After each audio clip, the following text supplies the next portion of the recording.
எங்களை நேசிக்கிற பரிசுத்தமுள்ள பரலோக பிதாவே, பரிசுத்த தேவனே, உம்மை துதிக்கிறேன், ஸ்தோத்தரிக்கிறேன், மகிமைப்படுத்துகிறேங்க தாவே. தோப்பனை ஜீவன் தந்தீங்க, சுகம் தந்தீங்க, பலன் தந்தீங்க, ஆரோக்கியம் தந்தீங்களே. தோத்திரம் தோத்திரம் தோத்திரம் ஐயா, கோடாக்குடி தோத்திரம். அந்த வேலையிலே உங்கள் சமூகத்தில் வருகிறோம் ஆண்டவரே. வசனங்களை தியானிக்க இருக்கிறோம்ப்பா. ஆவியானவர் எங்களுக்கு வசனத்தை ஆண்டவரை விலக்கி தர வேண்டுமா செபிக்கிறேன். சுத்த இருதயத்தை தாங்க, நிலவரமான உங்களுடைய ஆவியை எங்கள் உள்ளத்தில் ஊற்றுங்க ஆண்டவரே. சோத்திரம் சோத்திரம் ஐயா, கோடாக்குடி ஸ்தோத்திரம். குறையில் குற்றங்கள் எல்லாவற்றையும் மன்னிங்க. இயேசு கிறிஸ்துவின் நாமத்தில் ஜெபங்களும் ஜீவனுள்ள பரமபிதாவே, ஆமென். அன்பான ஜேடிகே மேயர்களுக்கு இயேசு கிறிஸ்துவின் நாமத்தினாலே வாழ்த்தல் கூறுகிறேன். நம்ம ஒவ்வொரு வாரமும் வெள்ளிக்கிழமை காலை 8லிருந்து 8:30 வரைக்கும் தேவனுடைய வசனங்களை ஆராய்ந்து கொண்டு வருகிறோம். கடந்த காலங்களிலே நம்ம ஆகமங்கள் 5 முடிச்சிட்டோம். ஆகமங்கள் 5 நம்ம முடித்தாச்சு. 187 அதிகாரமும் அந்த ஆகமங்கள் 5 மோசே எழுதினது முடிச்சிட்டோம். இப்பொழுது நம்ம என்னென்னா யோசுவாவின் புஸ்தகத்துக்கு அதில் 22 அதிகாரம் முடிச்சிட்டோம். இன்றைக்கி 23ஆம் அதிகாரம் தியானிக்க இருக்கிறோம். மொத்தம் 24 தான் இந்த அதிகாரம். நம்ம யோசுவா பழைய ஏற்பாட்டு காலங்களே நடந்தது பூரா நம்ம சுருக்கமாக ஆவியானவர் நமக்கு வேதத்தில் எழுதி தந்திருக்கிறார். நம்ம அதை நினைக்கிறோம், உட்கொண்டு இருக்கிறோம், அதை நம்ம ஆராய்கிறோம். இது நமக்கு ஆத்தும வளர்ச்சிக்கு ரொம்ப போதுமானது. இந்த ஆகமங்கள் இல்லாட்ட நம்ம ஒன்றுமே இல்லை. அந்த 5 ஆகமங்கள் தான் எல்லாமே அடங்கியிருக்கிறது. ஆனாலும் புதிய ஏற்பாட்டில் இயேசு கிறிஸ்து அதை வெளிப்படுத்தி நமக்கு அவரே வாழ்க்கையிலே ஆகமங்களாய் நமக்கு எல்லாம் செய்து முடித்தந்திருக்கிறார். இப்போ நம்ம பார்க்கும்போது 23ஆம் அதிகாரத்தில் சில வசனங்களை வாசிக்கிறேன். கர்த்தர் இஸ்ரவேலை முற்றிலும் இருந்த அவருடைய எல்லா சத்துருக்களாலும் யுத்தமில்லாதபடிக்கு இளைப்பாற பண்ணி அநேக நாள் சென்ற பின்பு யோசுவா வயது சென்று முதிர் வயதான போது யோசுவா இஸ்ரவேலின் மூப்பரையும் தலைவரையும் நியாயாதிபதிகளையும் அதிபதிகளையும் மற்ற எல்லாரையும் அழைப்பித்து அவர்களை நோக்கி, நான் வயது சென்று முதிர் வயதானேன். உங்கள் தேவனாய கர்த்தர் உங்களுக்கு முன்பாக இருந்த சகல ஜாதிகளும் செய்த யாவையும் நீங்கள் கண்டீர்கள். உங்கள் தேவனாய கர்த்தர் தாமே உங்களுக்காக யுத்தம் பண்ணுவார். பாருங்கள், யோர்தான் முதல் நான் நிர்மூலமாக்கினவைகளும் மேற்கில் உள்ள பெரிய சமுத்திரம் மட்டும் இன்னும் மீதியாக இருக்கிறவர்களும் சகல ஜாதியின் தேசத்தையும் சீட்டு போட்டு உங்களுக்குள்ளே கோத்திரங்களுக்கு தக்கதாய் சுதந்திரமாய் பங்கிட்டேன். இதை பார்க்கும்பொழுது யோசுவாவுக்கு வயது சென்று விட்டது. வயது சென்று விட்டாலும் அவங்க என்ன செய்கிறாங்கன்னா, இஸ்ரேல் ஜனங்கள் கானான் தேசத்தில் பிரவேசித்தாங்க. கானான் தேசத்தில் பிரவேசித்துட்டு அந்த 7 ராஜாக்களை முறியடித்து அவங்க பட்டணங்களை இவங்களுக்கு பங்கு போட்டு யோசுவா கொடுத்துட்டான். அதான் அவன் கடைசி காலத்தில் இது வசனம் எழுதுகிறான். அந்த 23, 24 இப்போ நம்ம எல்லாமே நம்ம 23ஆம் அதிகாரமும் 24ஆம் அதிகாரம் நல்லா படித்தாச்சுன்னா ஆகமங்களில் என்னென்னலாம் நடந்தோ அது சுருக்கமாக எழுதியிருக்குல்ல. இது என்ன சொல்கிறாருன்னா, கர்த்தர் இஸ்ரவேலை முற்றிலும் அவிழ்ந்து அவருடைய எல்லா சத்துருக்களாலும் யுத்தம் இல்லாதபடி இளைப்பாற பண்ணி அநேக நாள் சென்ற பின்பு யோசுவா வயது சென்று முதிர்வேனான போது, அநேக நாள் ஆயிற்று. அந்த கானான் தேசத்தை பிடிச்சி அவங்க தேவன் அவங்களுக்கு கொடுத்துட்டாரு. அப்போ யுத்தம் இல்லை. ராஜாக்களை பூரா ஜெயிச்சதுனால யுத்தம் இல்லை. ஜனங்களுக்கு அவங்களுடைய பாலும் தேனும் ஓடுகிற அந்த கானான் தேசத்தில் அவங்களுக்கு பங்கு தந்தாப்புல எல்லாம் பிரித்து கொடுத்துட்டான். யோசுவா இஸ்ரவேல் மூப்பரின் தலைவரின் நியாயாதிபதிகளையும் அதிபதிகளும் மற்ற எல்லாரையும் அழைப்பித்து, எல்லாத்தையும் அவன் அழைக்கிறான். யாரை? மூப்பரையும் தலைவரையும் நியாயாதிபதிகளையும் அதிபதிகளையும் மற்ற எல்லாரையும் அழைப்பித்து அவர்கள் நோக்கி, நான் வயது சென்று முதிர்வேனானேன். எனக்கு வயசாயிற்று. அதாவது எகிப்திலிருந்து பெறப்பட்டு கானான் தேசத்துக்கு வந்தவங்க 2 பேர் தான். 20 வயசுக்கு மேற்பட்ட பகுதியில் 2 பேர் தான். அவங்க தான் யோசுவாவும் காலேப்பும். இல்லை, யோசுவா தான் இவங்களுக்கு எல்லாத்தையும் பங்கிட்டு கொடுக்குறான். அப்போ என்னென்னா அவன் சொல்கிறான், கடைசி காலத்தில் நடக்கிறது. அவன் என்ன சொல்கிறான், யோசுவா இஸ்ரவேல் மூப்பரால் தலைவரின் நியாயாதிபதிகளையும் அதிபதிகளையும் மற்ற எல்லாரையும் அழைப்பித்து அவர்கள் நோக்கி, நான் வயது சென்று முதிர்வேனானேன்.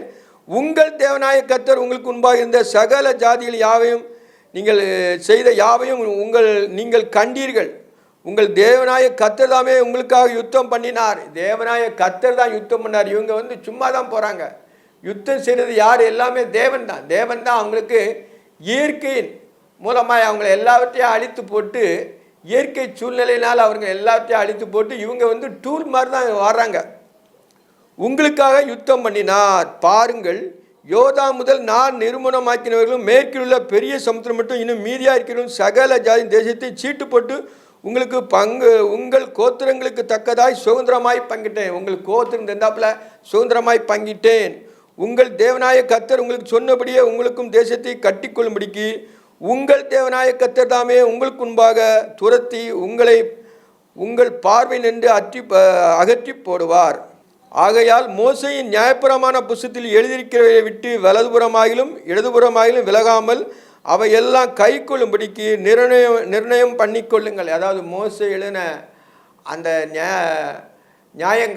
நியாயப்பிரமாணங்கள் எல்லாமே அதை நீங்கள் கரெக்டாக கடைப்பிடிக்கணும். அதுக்கு வலதுபுறமும் செய்யக்கூடாது, இடதுபுறம் செய்யக்கூடாது. மோசை எழுதின நியாயப்பிரமாணங்களே கரெக்டாக கடைப்பிடிக்கணும்னு சொல்லிட்டு அவன் சொல்கிறான் இஸ்ரவேல் கோத்திரத்துக்கு எல்லா ஜனங்களுக்கும். ஆகையால் மோசையின் நியாயப்பிரமாணம் எழுதியிருக்கிறதை விட்டு வலதுபுறமாகிலும் இடதுபுறமாகிலும் விலகி போகாமல் அதையெல்லாம் கைக்குள்ளபடி செய்யவும் நிர்ணயம் பண்ணி கொள்ளுங்கள். உங்களுக்குள்ளே மீதியாக இருக்கிற இந்த ஜாதியரோடு கலவாமல், உங்களுக்குள்ளே சில ஜாதிகள்லாம் மீதியாக இருக்குது, அவங்கள்ட்ட யுத்தம் பண்ணலை, ஜாதியோடு கலவாமல் அவர்களுடைய தேவர்கள் பெயரை நினையாமலும் அவர்களை கொண்டு ஆணையிடாமல் அவர்களை சேவியாமலும் பணிந்து கொள்ளாமல் இருக்கும்படி எச்சரிக்கையாக இருங்கள்ங்கிறார். எச்சரிக்கை சொல்கிறார். என்ன எதில் கவனமாக இருக்கணும்? மீதியாக இருக்கிற ஜனங்களோட சேரக்கூடாது. அவங்களுக்குள்ளே மீதியாக இருக்கிற ஜனங்களோடு கலவாமலும் கலக்கக்கூடாது. ஜாதி கலக்கிற மாதிரி கலக்கக்கூடாதுன்னு சொல்கிறார். அவங்க யூத ஜனங்கள் என்ன, அவங்க விசேஷித்த ஜனங்கள். அவங்க யூதா கோத்திரம், அந்த யூதா கோத்திரம் இல்லை, மொத்த இஸ்ரவேல் ஜனங்கள் எல்லாம் விசேஷித்தவர்கள்னால நீங்கள் மற்ற ஜாதியோட கலக்கக்கூடாதுன்னு சொல்கிறாங்க. உங்களுக்குள்ளே மீதியாக இருக்கிற இந்த ஜாதிகளோடு கலவாமலும் அவர்களுடைய தேவர்களின் பெயரை நினையாமல், அவருடைய தேவர்கள் அவர்கள் பணிந்து கொள்ள விதம் வேற, அவங்களுக்கு விக்கிராராதனை மற்ற செயலாம் செய்வாங்க, அவங்கள நீங்கள் பணியது கூடாது, அவங்களோட சேரக்கூடாதுன்னு சொல்கிறார். அவருடைய தேவர்களின் பெயரை நினையாமல், அவர் தேவனுடைய பெயரை நினையாமல் பார்த்துக்கிட்டீங்க எவ்வளோ கண்டிப்பாக சொல்கிறார் பார்த்தீங்களா? தேவர்களின் பெயரை நினையாமலும் அவைகளை கொண்டு ஆணையிடாமல், வேற பேரை சொல்லி ஆணையிடுவாங்க, அப்படி பண்ணக்கூடாது. பண்ணாமலும் அவைகளை சேவியாமலும் பணிந்து கொள்ளாமல் இருக்கும்படி எச்சரிக்கையாக இருங்கள். அவங்களை பணிந்து கொள்ள எச்சரிக்கையாகன்னு சொல்கிறாரு. சில இடத்துல எச்சரிக்கைன்னு போட்டிருக்கோம். எப்படியே இந்த கரண்ட் இருக்குது பார்த்தீங்களா, அந்த கரண்டில் போட்டு ஒரு இண்டு போட்டு மேலே மனுஷனுடைய மண்டைக்கோடு போட்டு எச்சரிக்கைன்னு போட்டிருக்கோம். அந்த மாதிரி தான் எச்சரிக்கையாக இருங்கள் இந்த காரியத்தை சொல்கிறார். இது மாதிரி என்ன செய்யணும்னா, நீங்கள் தவறான இதுக்கு எதுவுமே செய்யக்கூடாது. நான் தான் உங்களை நாள் வழிநடத்தி வந்திருக்கிறேன், என்னைக்கு தேவாதி தேவன் கர்த்தர், என்னை தவிர வேறு கர்த்தர் இல்லை, ஆனாலும் மற்ற புறஜாதி செய்கிற போல நீங்கள் செய்யக்கூடாது அப்படின்னு சொல்லி உங்களுக்கு எச்சரிக்கையாக இருங்கன்னு சொல்கிறார். அவைகளை பணிந்து கொள்ளாமல் இருக்கும்படி எச்சரிக்கையாக இருங்கள். இந்நாள் மட்டும் நீங்கள் செய்தது போல உங்கள் தேவனாயரை பற்றி கொண்டிருங்கள். இந்நாள் மட்டும் கர்த்தரை சேவிச்சாங்க. எங்கேருந்து? அந்த கானாந்தே அங்கே எகிப்திலேருந்து வந்ததுலேருந்தே கர்த்தரை சேவிச்சுட்டு வந்தாங்க. அவரை சேவிச்சா நீங்கள் மாறக்கூடாது. ஒரே தேவன், இந்த ஒரே அடிப்படையில் யெகோவா தேவன் ஒருத்தர் தான் தேவன், அப்படிங்க அவரை மட்டும்தான் பணிந்து கொள்ளுன்னு சொல்கிறார். உங்கள் தேவனாய் கர்த்தரை பற்றி கொண்டிருங்கள். கர்த்தர் உங்களுக்கு முன்பாக பெரியவைகளும் பலத்தவைகளுமான ஜாதிகளை துரத்தி இருக்கிறார். பெரியவைகளும், பெரிய ஜாதி, பலத்த ஜாதி, அந்த ராஜாக்கள்லாம் அவங்கெல்லாம் துரத்தி இருக்கிறார். இந்நாள் மட்டும் ஒருவரும் உங்களுக்கு முன்பாக நிற்கவில்லை, ஒருவன் கூட உங்களுக்கு முன்பாக நிற்கவில்லை எழுதார். வேத வசனம்லாம் உண்மையாக நடந்தது. இது எல்லாமே கிட்டத்தட்ட 6000 வருஷத்துக்கு முன்னால், 4000 வருஷத்துக்கு முன்னால் நடந்தது. இது எல்லாமே வேதத்தில் சுருக்கமான ஆவியானவர் நமக்கு எழுதி வந்திருக்கிறார். நம்ம இதை நாங்கள் இல்லாட்டாலும் இப்போ நேச்சரில் நம்ம பார்க்குறோம். இந்நாள் மட்டும் ஒருவரும் உங்களுக்கு முன்பாக நிற்கவில்லை. உங்களில் ஒருவன் 1000 பேரை துரத்துவான். பார்த்தீங்களா, உங்களில் ஒருவன் 1000 பேரை துரத்துவானோ. அவ்வளோ ஞானம், அவ்வளோ புத்தி, அவ்வளவு பலன் யாருக்கு? இஸ்ரவேல் ஜனங்களுக்கு. உங்களில் ஒருவன் 1000 பேரை துரத்துவான். உங்கள் தேவனாய கர்த்தர் உங்களுக்கு சொன்னபடி அவர்களுக்கு தாமே அவர் தாமே உங்களுக்காக யுத்தம் பண்ணுவார். யார் யுத்தம் பண்ணுறா? தேவன் யுத்தம் பண்ணுறான். அப்போ ஒரு உடனே எல்லாத்தையுமே 1000 பேரை அவன் போர் செய்து ஜெயிக்க முடியுங்க அப்படின்னு சொல்கிறார். வேதத்தில் சொன்னான்னா அது 100ல் 100 100% உண்மை.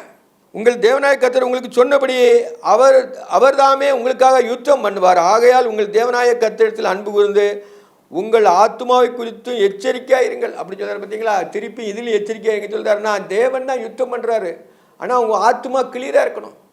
அங்கே ஃப்ராடு பித்தலாட்டம் மற்ற எந்த கற்பனை விட்டு விலகிற காரியங்கள் எதுவுமே இருக்கக்கூடாது. அதுதான் இதுலேயே அவர் சொல்கிறார். ஆகையால் உங்கள் தேவனாய கர்த்தரில் அன்பு கூறும்படி உங்கள் ஆத்துமாவை குறித்து எச்சரிக்கையாக இருங்கள்ங்காரு. தேவன் இதை மட்டும்தான் அவங்களை செய்யிக்கணும். முழு மனதோடும் முழு ஆவியோடும் முழு சரீரத்தில் அவரிடத்தில் அன்பு கூற வேண்டும். அதுதான் ஆண்டவர் விரும்புகிறார். எச்சரிக்கையாக இருங்கள், அதுக்கு கவனமாக இருக்கணும்னு சொல்கிறார். நீங்கள் பின்வாங்கி போய் உங்களுக்குள்ளே மீதியாக இருக்கிற ஜாதிகளை சேர்ந்தவர்களுடைய சம்பந்தம் கலந்து நீங்கள் அவ்விடத்தில் உங்களிடத்தில் உறவாடினால், பார்த்தீங்களா, மீதியாக இருக்க ஜனங்களோட நீங்கள் சம்பந்தம் கலக்கக்கூடாதுன்னு சொல்கிறார். பார்த்தீங்களா, நீங்கள் பின்வாங்கி போய் உங்களுக்குள்ளே மீதியாக இருக்கிற இந்த ஜாதிகளை சேர்ந்த அவளுடைய சம்பந்தம் கலந்து நீங்கள் அவ்விடத்தில் உங்களிடத்தில் உறவாடினால் உங்கள் தேவனாய கர்த்தர் இந்த ஜாதிகளை உங்களுக்கு முன்பாக துரத்த மாட்டார். நீ அங்கே சம்பந்தம் கலந்து அந்நிய ஜாதியோட சம்பந்தம் கடந்து அவங்ககிட்ட நீங்கள் உறவாடினா இந்த ஜாதி துரத்த மாட்டார்னு சொல்கிறார். யாரும் துரத்த மாட்டாரா?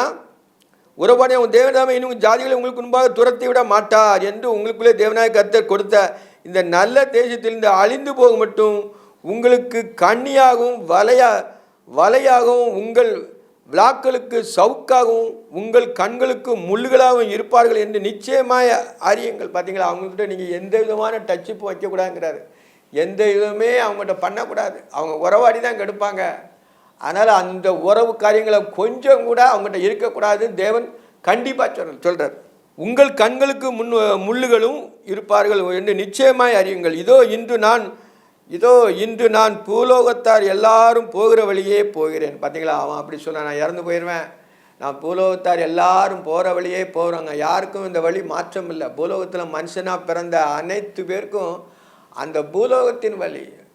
பிறப்பாங்க, வேலை செய்வாங்க, பிள்ளை பிட்டி பெறுவாங்க, அப்புறம் வீடு வாசலை கட்டுவாங்க, கொஞ்சம் சேர்ப்பாங்க, அவங்க எழுந்திட்டு பறிஞ்சு அழிஞ்சு போயிடுவாங்க. அதான் பூலோகத்தாருடைய வழிகள் பூரா இது என்ன சொல்லலாம்னா, அங்கே இவன் சாலமோன்னு சொல்லுவான். இந்த பூலோகத்தார் சொல்லுவான். இது அதே மாதிரி தான் மோசே சொன்ன, இது யோசுவா சொன்னது தான். எப்படின்னா, இதோ இன்று நான் பூலோகத்தார் எல்லாரும் போகிற வழியே போகிறேன். பூலோகத்தார் எல்லாருக்கும் பிறப்புண்ணி ஒன்று இருந்தால் இறப்பு ஒரு நாள் இருக்கும், அதான் நிச்சயம். அப்போ இறந்து போன மரபு ஆவி தன்னை தந்த தேவனிடத்துக்கு போயிடும். சரீரம் எங்கேருந்து வந்துச்சு? பூமியிலேருந்து வந்த சரீரம் பூமிக்கே திரும்பிடும். ஆனால் ஆத்மா தேவனோடு இருக்கும். ஆனால் பூலோகத்தாருடைய எல்லார் வழியும் இதே வழி தான். அவனுக்கு பரலோகங்கிற அந்த நிறைவானது யோசுவா சொல்லாமல் எழுதியிருக்கிறார். இதை பூலோகத்தார் எல்லாரும் போகிற வழியே போகிறேன்கிறார். பின்னால் உள்ள அறிய முடியாது. பழைய ஏற்பாட்டு காலங்கள் அறிய முடியாது. புதிய ஏற்பாட்டு காலத்தை தான் நித்திய ஜீவன் சொல்லிட்டு இயேசுவானவர் உயிர் தெழுந்த பிறகு தான் நமக்கு உயிர் தெழுதல் உண்டு என்கிற நம்பிக்கை எல்லாருக்கும் இருக்குது. மற்றவருக்கு கிடையாது. இப்போ இயேசுவானவர் தான் அவரே ஜீவனை கொடுத்து நம்மளை நித்தியத்துக்கு, அதை ஜீவ விருட்சத்துக்கு, அந்த ஜீவனத்தின் கனியை புசிப்பதற்கு, என்றென்றைக்கும் அழியாமையில் இருக்கிறதற்காக அவரே அந்த ஜீவ விருட்சத்தின் அந்த வாசலை வழியை திறந்தார். இயேசு கிறிஸ்து தான் அந்த வழியை திறக்க முடியும். பழைய ஏற்பாட்டில் இல்லை. பூலோகத்தாருடைய எல்லாரும் வழிகளும் போகிற வழின்னா இந்த வழி தான். இன்று நான் பூலோகத்தார் எல்லாரும் போகிற வழியே போகிறேன். உங்கள் தேவனாய கர்த்தர் உங்களுக்கு சொன்ன நல்வார்த்தையும் ஒரு வார்த்தையும் தவறி போகவில்லை என்பது முழு இருதயத்தாலும் முழு ஆத்மாவோடும் அறிந்திருக்கிறீர்கள். எல்லாமே ஒரு வார்த்தை கூட, தேவன் சொன்ன ஒரு வார்த்தை கூட தவறி போகலை. உங்களுக்கு பாலும் தேவனும் ஓடுகிற கானான் தேசத்தை தருவன் சொன்னதை அவர் கொடுத்தாரு. அவங்களுக்கு, அந்த ஜனங்களுக்கு கொடுத்தாரு. அதனால தான் ஒரு வார்த்தை கூட தவறி போகவில்லைன்னு சொல்றார். முழு இருதயத்தாலும் உங்கள் முழு ஆத்மாவாலும் அறிந்திருக்கிறீர்கள், அவையெல்லாம் உங்களுக்கு நிறைவேறிற்று, அவையெல்லாம் நிறைவேற்றுன்னு சொல்கிறான். நிறைவேற்று அவைகள் ஒரு வார்த்தையும் தவறி போகல. ஒரு வார்த்தை கூட தவறி போகலையா? தேவன் சொன்னால் ஒரு நாளும் மாறாது. மனுஷன் மாறிடும், எல்லாமே மாறிடும். ஆனால் தேவன் வாயிலிருந்து ஒன்று, மனுஷனுடைய தேவனுடைய வாயிலிருந்து புறப்படுற ஒவ்வொரு வார்த்தையினாலும் பிழைப்பானுங்கிற சொன்ன மாதிரி அவருடைய வார்த்தையினாலுடைய அவருடைய ஜீவனால் நம்ம எழுதினோம் பிழைத்திருக்கிறோம். அவைகள் ஒரு வார்த்தையும் தவறி போகவில்லை. இப்பொழுது உங்கள் தேவனாய கர்த்தர் உங்களுடனே சொன்ன நல்ல காரியமெல்லாம் உங்களுக்கு எப்படி நிறைவேற்றிட்டோ அப்படியே உங்கள் தேவனாய கர்த்தர் உங்களுக்கு கட்டளிட்ட அவர் உடன்படிக்கையை மீறிய அந்நிய தேவர்களை சேவித்து அவைகளை பணிந்து கொள்ளும் காலத்தில், பார்த்தீங்களா, பின்னால் ஒரு குறி போடுறாரு. நீங்கள் எல்லாம் வயசானாலும் ரொம்ப நாளானாலும் திருப்பி நீங்கள் அந்நிய இது பண்ணுவீங்க. அது எல்லாமே திஷ்டாந்தமாக அவன் சொல்கிறான். அப்படியே உங்கள் தேவனாய கர்த்தருக்கும் கட்டிட்ட யாவை உடன்படிக்கையில் நீங்கள் மீறி, உடன்படிக்கை மீறக்கூடாது. உடன்படிக்கை மீறுறது தான் பாவம். அந்நிய தேவர்களை சேவித்து அவளை பணிந்து கொள்ளும் காலத்தில் உங்கள் தேவனாய கர்த்தர் உங்களுக்கு கொடுத்த நல்ல தேசத்திலே நீங்கள் நிர்மூல மாட்டும் கர்த்தர் உங்கள் மேல் சகல தீமையான காரியங்களையும் வர பண்ணுவார். ஆண்டவர் தான் செய்வார். அவரை விட்டு விலகி போயாச்சுன்னா ஆண்டவர் உங்களை பார்த்துக்கிட மாட்டார், எல்லாமே நீங்கள் அழிஞ்சு போயிருவீங்க. அதான் அந்நிய தேவர்களை செவித்தவர்களை பணிந்து கொள்ளும் காலத்தில் உங்கள் தேவனாய கர்த்தர் உங்களுக்கு கொடுத்த நல்ல தேசத்தில் இருந்து உங்களை நிர்மூலமாக்கும் மட்டும் கர்த்தர் உங்கள் மேல் சகல தீமையான காரியங்களும் வர பண்ணுவார். கர்த்தருடைய கோபம் உங்கள் மேல் பற்றி எரியும். அவர் உங்களுக்கு கொடுத்த நல்ல தேசத்தில் நீங்கள் சீக்கிரமாய் அழிந்து போவீர்கள்னு சொன்னார். நீ அவரை விட்டு பின்வாங்கி போனால் இப்படி ஒரு காரியம் இருக்குது. பின்னால் உள்ள காரியங்களை சொல்கிறார் யோசுவா. அதான் என்ன செய்யணும், இவங்க அந்நிய தேவர்களை சேவிக்கக்கூடாது, கர்த்தரே தேவன், அவரை மட்டும்தான் நீங்கள் சேவிக்குன்னு சொல்லிட்டு யோசுவா தன்னுடைய முதிர் வயதின் காலத்தில், இறந்து போகிற காலத்திலே, அவன் வயது சென்று வந்த காலத்திலே இதையெல்லாம் சொல்கிறான். அவர் உங்களுக்கு கொடுத்த நல்ல தேசத்திலிருந்து உங்களை சீக்கிரமாய் அழிந்து போவீர்கள் என்றான். சீக்கிரமாய் அழிந்து போவீர்கள்னு சொல்கிறான். இதோட இந்த 23ஆம் அதிகாரத்தில் 16 வசனங்கள் முடிஞ்சிட்டு 24 சில வசனங்களை வாசிக்கிறேன். பின்பு யோசுவா இஸ்ரவேல் கோத்திரத்தை எல்லாம் சீகேமிலே கூடி வர பண்ணி இஸ்ரவேல் மூப்பரையும் தலைவரையும் நியாயாதிபதிகளையும் அதிபதிகளையும் வரவழைத்தான். எல்லாரையும் வர சொல்லிட்டான். இவனுக்கு வயசாயிட்டு அவன் இறந்து பூலோகத்தார் எல்லாரும் போகிற வழியிலே நான் போகிறேன், நான் இறந்து போகிறேன், ஆனால் எல்லாரும் வாங்க என்னன்னு சொல்லிட்டு அவன் சொல்கிறான். இஸ்ரவேல் மூப்பர் தலைவரின் நியாயாதிபதிகளையும் அதிபதிகளையும் வரவழைத்தான். அவர்கள் தேவனுடைய சந்நிதியில் வந்து நின்றார்கள். அவருடைய தேவனுடைய சந்நிதியில் வந்து நின்றார்கள். அப்பொழுது யோசுவா சகல ஜனங்களை நோக்கி இஸ்ரவேலின் தேவனாய கர்த்தர் சொல்லுகிறது என்னவென்றால், பூர்வ காலத்தில் எல்லாமே இதோடு முடிச்சிட்டாரு. அது எல்லாமே என்ன செய்ய போகிறான், தான் சொல்ல போகிறான். அவனுடைய இஸ்ரவேல், அவனுடைய ஜனத்தை, அவனுடைய இஸ்ரவேல் ஜனங்களை தேவன் எப்படி நடத்தி வந்தாருங்கிறத இந்த 24ஆம் அதிகாரத்தில் எல்லாமே இருக்குது. அதை நம்ம சொல்ல போகிறோம். எல்லாரையும் கூப்பிட்டு, ஏன்னா இவங்க அவங்களுக்கு தெரியாது, அவங்க ஜென்ரேஷன் 40 வயசுக்கு உள்ளப்பவங்க தான் இங்கே பிரவேசிக்கிறாங்க. 20 வயசுக்கு மேலே உள்ளவங்க தான் கானான் தேசத்துக்கு வராங்க. மற்றவங்கெல்லாம் வழியிலே சவங்கள் வனாந்தரத்திலே விழுந்து போயிட்டே அவங்க எல்லாமே அழிஞ்சு போனாங்க. ஆனாலும் இப்போ உள்ள இருக்கிற ஜென்ரேஷனில் அவன் கூட்டி எல்லார்ட்டையும் சொல்கிறான். அப்பொழுது யோசுவா சகல ஜனங்களை நோக்கி இஸ்ரவேலின் தேவனாய கர்த்தர் சொல்லுறது என்னவென்றால், பூர்வ காலத்தில், முன்ன காலத்தில், பூர்வ காலம்னா எவ்வளோ, ஒரு 40 வருஷம் 50 வருஷத்துக்கு முன்னால் தான் அந்த பூர்வ காலத்தில் நடந்தது எல்லாமே சொல்கிறான். பூர்வ காலத்தில் உங்கள் பிதாக்களுடைய ஆபிரகாமுக்கும் நாகோருக்கு தகப்பனாய கோராகு என்பவன் முதலிருந்தே சொல்கிறான். அவன் எப்படி அந்த இஸ்ரவேல் கோத்திரம் வந்தது, எப்படி அந்த விசுவாசம் வந்தது, தேவன் மேலே தேவன் ஒருவர் உண்டு என்று விசுவாசித்தான் ஆபிரகாம், அதனால் அவனுக்கு நீதியாக எண்ணப்பட்டதுங்கிற அந்த விசுவாசத்திலேருந்து தோக்குறான். எப்படின்னா, பூர்வகாலத்தில் உங்கள் பிதாக்களாகிய ஆபிரகாமுக்கும் நாகோருக்கும் தகப்பனாய தேராகு என்பவன், தேராகு ஆபிரகாமுடைய தகப்பன், நாகோருக்கும் தகப்பன் தான். ஆனால் அவன் என்பவன் நதிக்கு அப்புறத்திலே குடியிருந்த போது அவன் வேற தேவர்களை சேவித்தார்கள். அவர் நதிக்கு அப்புறத்தில் இருக்கும்போது வேற தேவர்களை சேவித்தாங்க. நதினா யோர்தான் நதியிலேருந்து அந்த சைடில், அதில் வேற தேவர்களை சேவித்தார்கள். முன்னாலிருந்தே சொல்கிறான் ஜனங்களுக்கு எப்படி நம்ம தேவனை விசுவாசிக்கணும், யெகோவா தேவனை எப்படி இங்கே சொல்கிறான். வேற தேவர்களை சேவித்தார்கள். நான் நதிக்கு இப்புறத்தில் இருந்த உங்கள் தகப்பனாகிய ஆபிராமை அழைத்து கொண்டு வந்து அவனை கானான் தேசமெங்கும் சஞ்சரிக்க செய்து அவன் சந்ததியை திரட்சியாக்கி அவனுக்கு ஈசாக்கை கொடுத்தேன். பார்த்தீங்களா, ஈசாக்கை கொடுக்குறாரு. எப்படின்னா, ஆபிரகாமுக்கு பிள்ளை இல்லை, அவன் எனக்கு ஒரு சந்ததி இல்லையே, என்னுடைய சந்ததி பெருக்கத்துக்கு இல்லையேன்னு சொல்லிங்கும்போது ஆண்டவர் சொல்லும்போது, குறித்த காலத்திலே உன்னுடைய சாரால் ஒரு குழந்தை அணைத்திருப்பாள் என்று சொல்கிறார் ஆண்டவர். முன்னக்கூட்டியே அவரே மாம்சத்தில் அந்த இவனுக்கு ஆபிரகாமுக்கு சொல்கிறார். அந்த சந்தி தான், அவன் தான் கிறிஸ்துவை சேவிக்கிறான். அவன் தான் அந்த மெல்கிசதேக்கு அந்த ஆபிரகாமுட மாதிரி மாம்சத்தில் வந்ததுனால அவன்கிட்ட சொல்கிறார். அவனுக்கு என்ன செய்யறா, சரீரம் செத்து போச்சு. ஒரு சரீரம் செத்ததென்ற ஒருவனாலே வானத்தின் திரட்சியான நட்சத்திரங்களைப் போலவும் பூமியின் மணலைப் போலவும் ஒரு சந்ததி பெருகிச்சின்னு சொல்கிறார் ஆண்டவர். அப்போ ஆண்டவரால் செய்ய முடியாத காரியம் ஒன்றுமே இல்லை. இவன் பிள்ளை இல்லாமல் இருக்குது, ஆனால் உன் சந்ததி இப்படி இருக்குன்னு சொன்னார். அதை இவன் சொல்கிறதுக்காண்டி இப்படி சொல்கிறான். ஆபிரகாமை அழைத்து கொண்டு வந்து அவனை கானான் தேசங்களும் சஞ்சரிக்க செய்து, கானான் தேசம் இப்போ இருக்கிறாங்களா கானான் தேசம், இந்த கானான் தேசத்தில் பூரா சுற்றி வரான். சுற்றி வந்து அவனுக்கு ஆபிரகாம் பலியிடும் போது தான் உன் சந்ததி நிச்சயமாகவே 400 வருஷம் எகிப்திலே அடிமைப்பட்டிருப்பார்னு சொன்னார் அந்த தேவன். அந்த அக்னி அந்த கண்டங்களில் உருவாகி கடந்து போகும்போது அவனுக்கு சாயங்கால வேலையில் அவன் இருக்கனால இருளான சூழ்நிலையில் சொல்கிறாரு. அது எல்லாம் நடந்து போகுது. அதுக்கு முன்னால் இவன் கானான் தேசத்துக்கு இப்போ இருந்த ஜாதிகள் 7 ஜாதிகளை கொண்டாங்கல்ல, அந்த ஜாதிகள் பூரா அந்த தேசத்தை பூரா நடக்கிறான். திருப்பி அவனுக்கு கொடுக்கல, நிலம் கொடுக்கல. திருப்பி இப்போ இவங்க சுதந்திரித்து வராங்க. அதில் ஆபிரகாம் ஆண்டவர் அப்படியே செய்கிறார். அவர் வாக்கு மாறாத. ஒரு ட்ரிப் ஒரு தரிசனம் சொல்லியாச்சுன்னா, ஒரு இது நடந்துச்சுன்னா அது நடந்தான் தீரும். அதனால் ஆண்டவர் அப்படியே சொல்கிறாருன்னு சொல்லிட்டு யோசுவா சொல்கிறான். நதிக்கு அப்புறத்தில் அவன் வேற தேவர்களை சேவிச்சான், அவன் அப்பா தேராகு. இவன் நதிக்கு இந்த சைடு வந்து கானான் தேசத்தில் வந்து கர்த்தரை சேவிக்கிறான். யார்? ஆபிரகாம் மூலமாக தான் அந்த சந்ததியே வருது.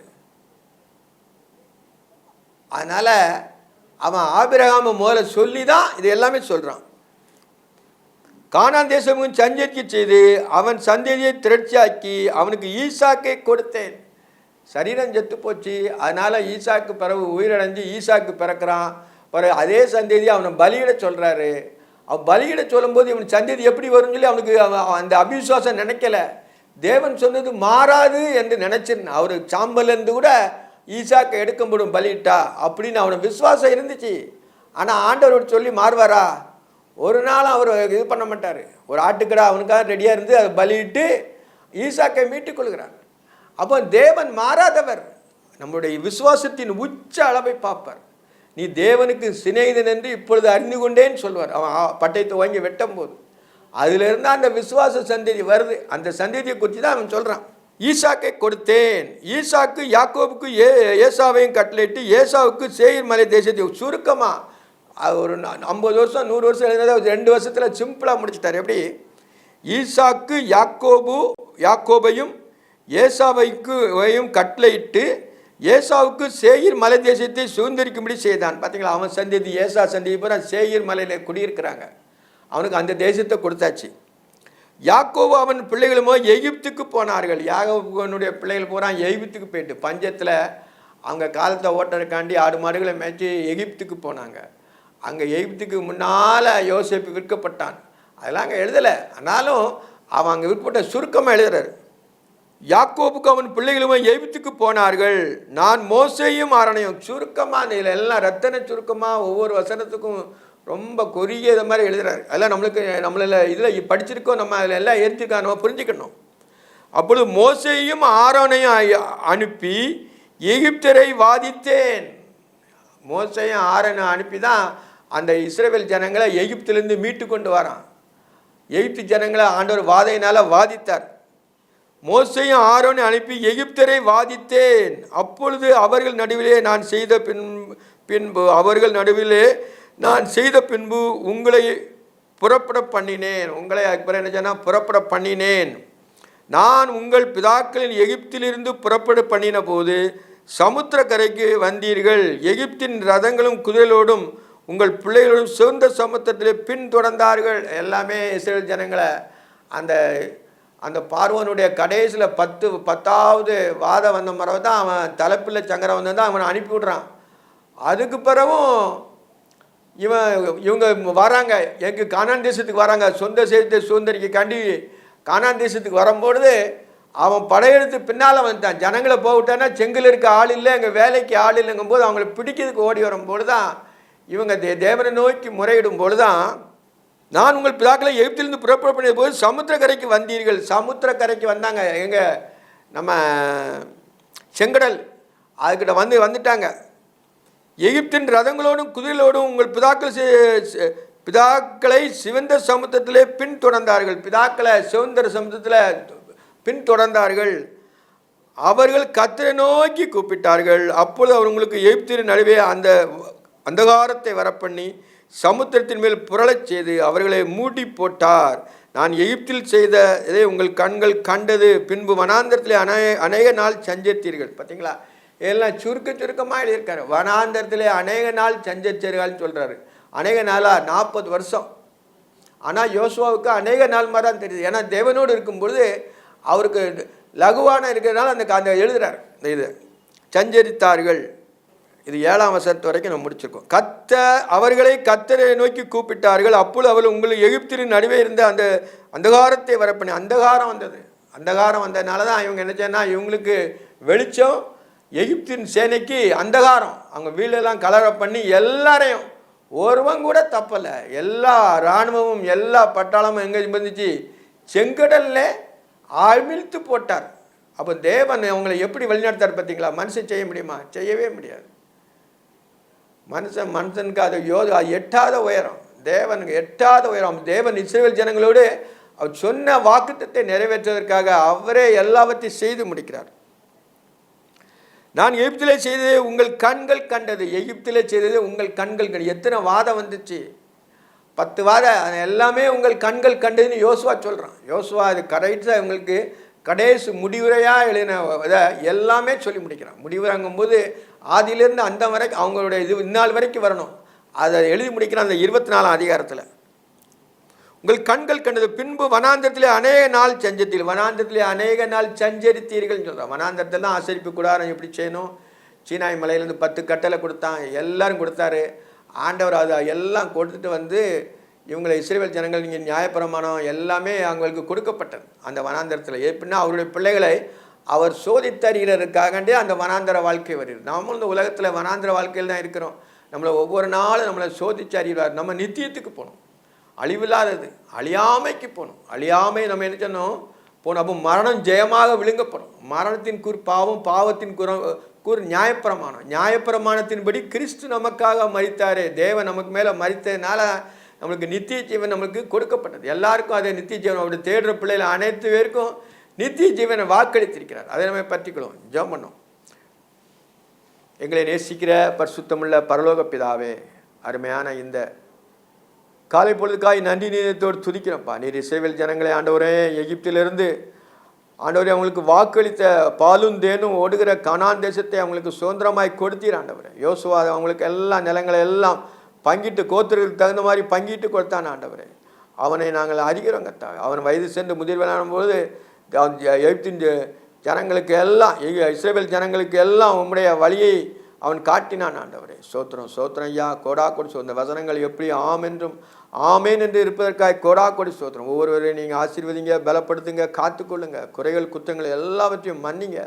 சாந்த குணத்தை ஒவ்வொரு பிள்ளைகளுக்கும் கற்றுக் கொடுங்கப்பா ஆண்டவரே. இந்த உலக வாழ்க்கை மாயான வாழ்க்கை, ஒரு நாளிலே மறைந்து போகும். எல்லாம் காண்கிற அனைத்தும் ஒரு நாளிலே அழிந்து போகும் என்று அறிந்திருக்கிறோங்க தவிர. ஆனாலும் இந்த உலக வாழ்க்கையிலே உண்மை நாங்கள் பின்பற்றி செல்ல எங்களுக்கு பலனை தாங்கப்பா.